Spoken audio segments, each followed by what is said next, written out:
¿Qué tranza, carnales? ¿Cómo están? Estamos en un nuevo video de la onceava dimensión. Esta es la tercera parte de historia del cine de zombies. Hay mucho que comentar y que hablar en este tercer video, así que vámonos recio.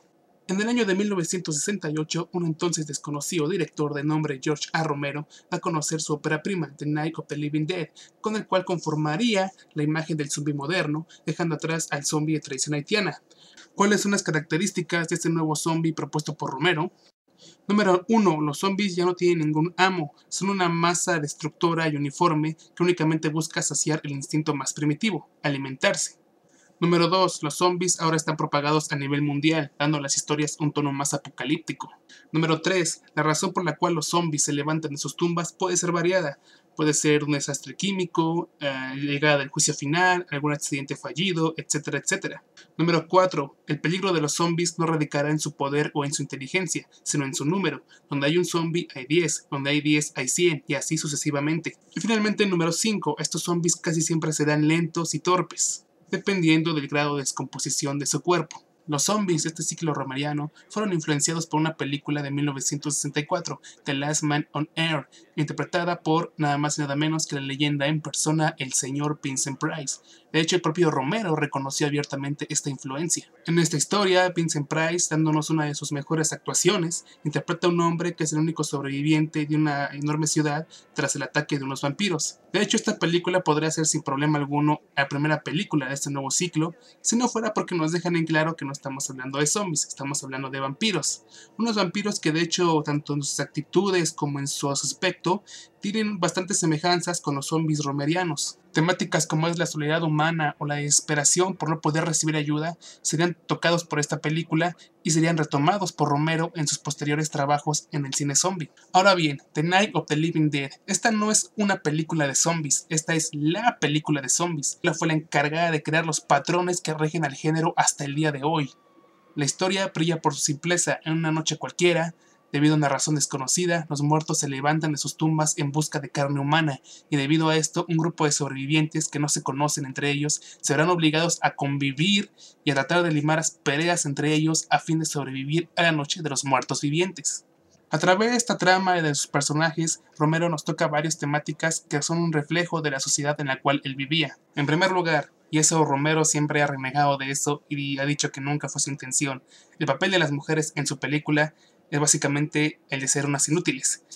No hacen nada, simplemente se dedican a gritar y a morir, si no es que a estorbar. Algo con lo cual Romero trataría de reivindicarse con el remake que sería de su propia película años más tarde, y cuyo guión él escribiría, pero de eso hablaremos un poco más tarde. En segundo lugar, el tema racial. Aquí, para sorpresa de muchos, un afroamericano, un hombre de color, se convierte en el protagonista y líder del grupo, algo que a mucha gente le chocó.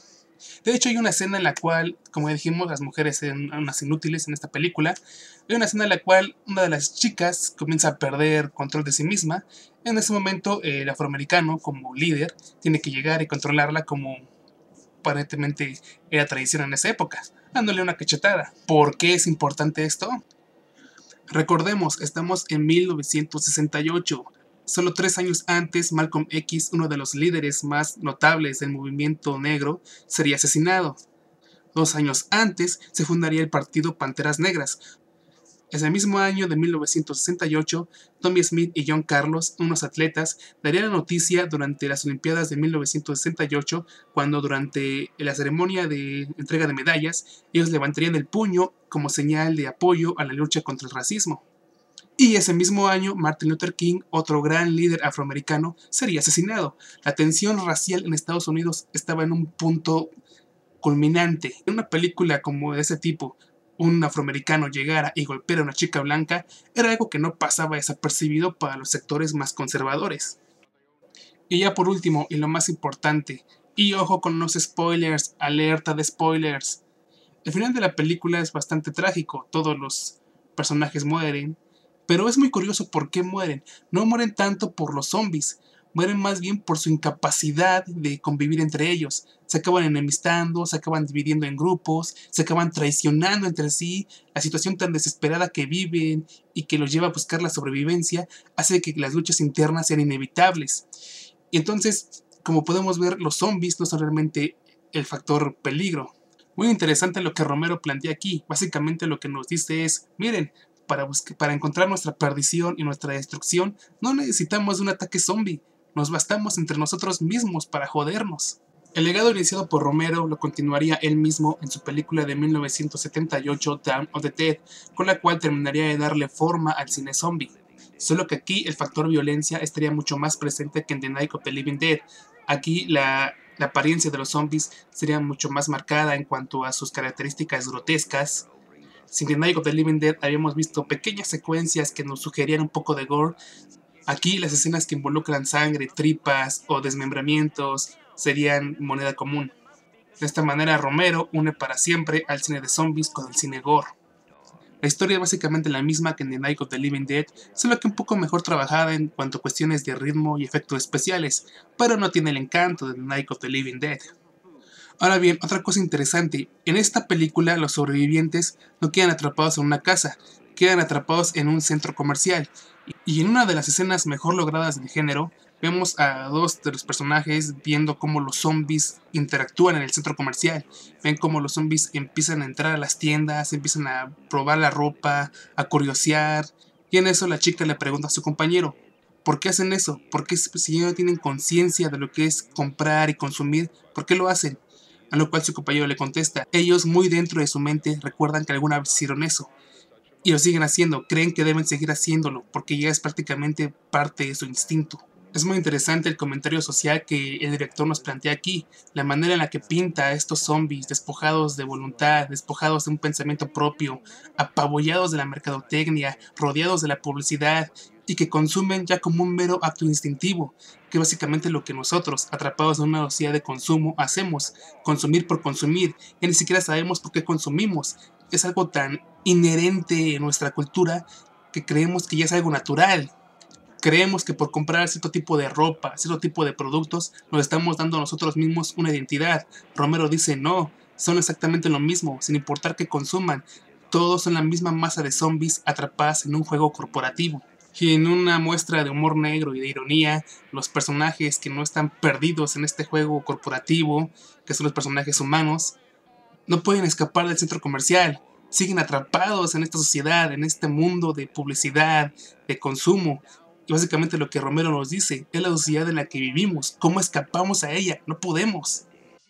En 1985, Romero estrenaría The Day of the Dead, otro gran clásico del género con el cual cerraría lo que por mucho tiempo fue su gran trilogía del cine zombie. Sin embargo, en 2005 Romero vuelve a incursionar en el género zombie con Dawn of the Dead, una película bastante interesante, bastante entretenida, pero que no le llega ni a los talones al Romero de los años 60 y 70. En 2007 estrena Diary of the Dead.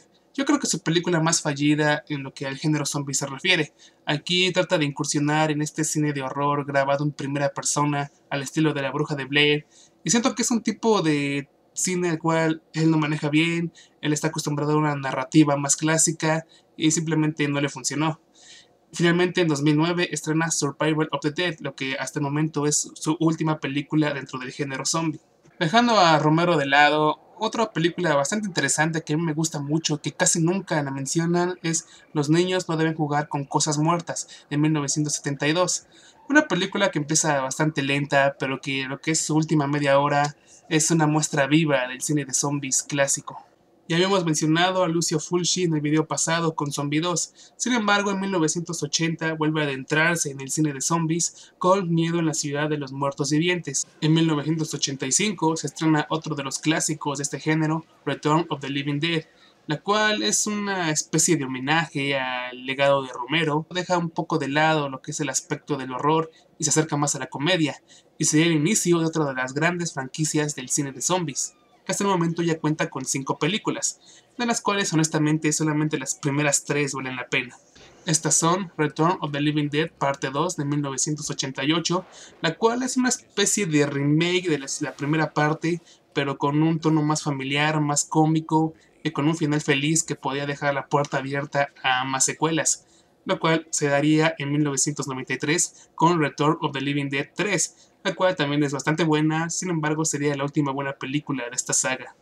Return of the Living Dead Necropolis y Return of the Living Dead Ray from the Grave serían las dos últimas películas de esta legendaria saga, pero honestamente esas dos últimas, si no las ven, no se pierden de nada.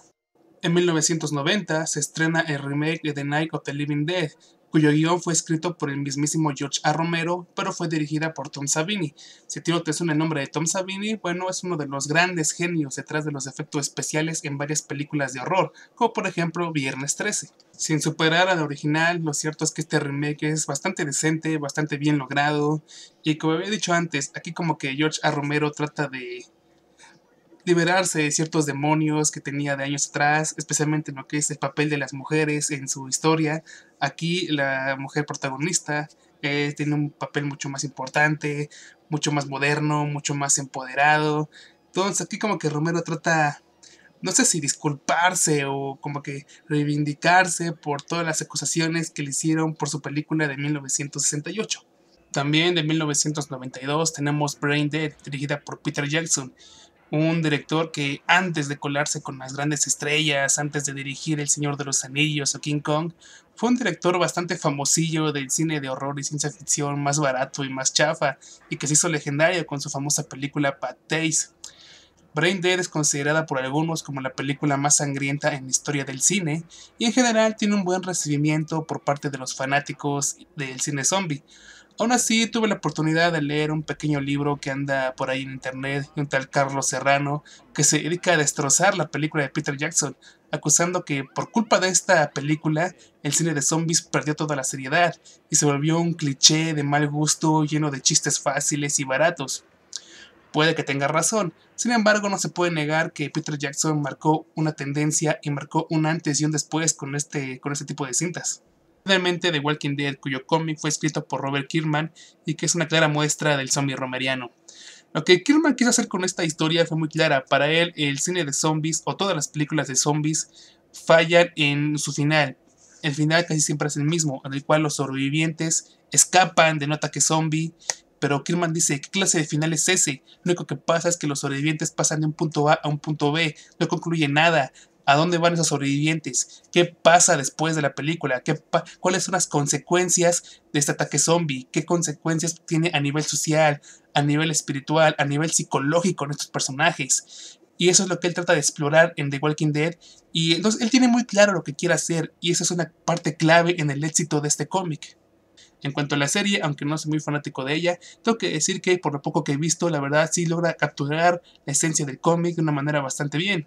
Con eso terminamos el video de esta semana. La próxima semana vamos a tener lo que es la última parte de esta historia del cine de zombies, aunque no va a ser el último video de blog. Aún hay muchos temas de los cuales yo quiero hablarles, quiero que compartamos, que discutamos.